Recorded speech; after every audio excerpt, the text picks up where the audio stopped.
Problem number 2. Second problem చూసుకుందాం. Find the capacitance for a 10 kilometers long coaxial cable of E R equal to epsilon r equal to 4 ఇచ్చిండు. With inner and outer radius 1 centimeter ఇచ్చిండు. Inner వచ్చేసి 1 centimeter, అదే outer వచ్చేసి 1.6 centimeters respectively. మనకు length ఎంత ఇచ్చిండు? Coaxial cable యొక్క లెంత్, కేబుల్ అంటే వైర్ యొక్క లెంత్ 10 kilometers. కే అంటే ఏంది? 10⁻³ అనమాట. కే అంటే 10⁻³ గుర్తుపెట్టుకోండి. 10 × 10⁻³ meters బై ఇది. నెక్స్ట్ మ్యూఆర్ ఎంత ఇచ్చిండు? ఎప్సిలార్ వచ్చేసి 4 ఇచ్చిండు. సారీ, ఇది epsilon r equal to 4. Next inner side A అనుకుందాం, 1 centimeter ఇచ్చిండు. సి అంటే సెంటీమీటర్ అంటే 10⁻². అదే కే అయితే 10⁻³ ఇక్కడ అవుటర్ ఎంత ఇచ్చిన 1.6 centimeter. 1.6 ఇంటూ సి బదులు 10⁻² meters. అన్ని మీటర్స్లో రాసుకుందాం. మీటర్స్లో రాసుకున్న తర్వాత మనకు ఫార్ములా ఏంది? కెపాసిటెన్స్ కనుక్కోవాలంటే ఫార్ములా వచ్చేసి 2πEL by log B/A. Log of B/A 2π. ఈ బదులు ఎప్సిలాన్ బదులు ఏం రాసుకోవచ్చు? ε0 ఇంటూ ఎప్సిలార్. ఇక్కడ వచ్చేసి epsilon equal to ε0 into epsilon r. ఇది ఇక్కడ సబ్స్టిట్యూట్ చేసిన into L by log of B/A. 2π into ε0 value ఎంత? ε0 వాల్యూ ఎప్పుడైనా గుర్తుపెట్టుకొని మనకు వచ్చేసి 8.854 10⁻⁻12.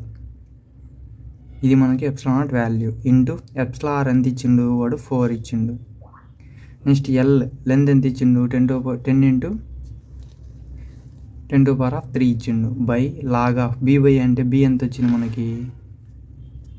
1.6 బై 1.6 ఇంటూ 10⁻² కదా, బై 1 ఇంటూ 10⁻². ఇది క్యాన్సిల్ అయిపోతుంది. ఇంకా అప్పుడు ఏముంటుంది? ఇదంతా క్యాలిక్యులేట్ చేస్తే మన క్యాష్లో ఎంత వస్తుందో చూద్దాం. చూడండి,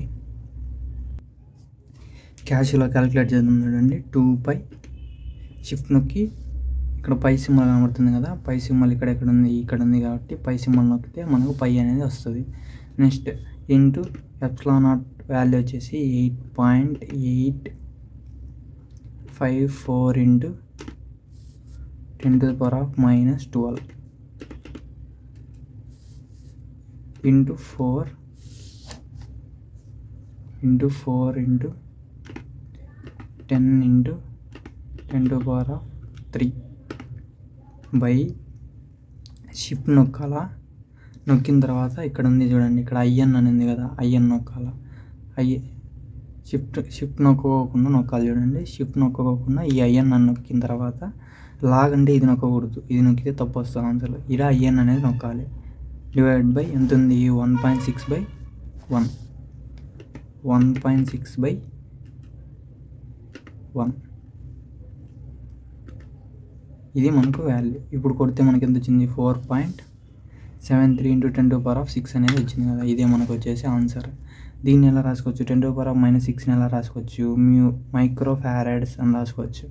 మ్యూని 10 మైక్రోఫారడ్స్ని 10⁻6తో కొలుస్తాం అనమాట. C equal to 4.73 microfarads. ఇది వచ్చేసి మనకు సి వాల్యూ, కెపాసిటెన్స్ వాల్యూ వచ్చేసి ఇది. This is about this problem. Thank you. Please like and subscribe my channel. Thank you.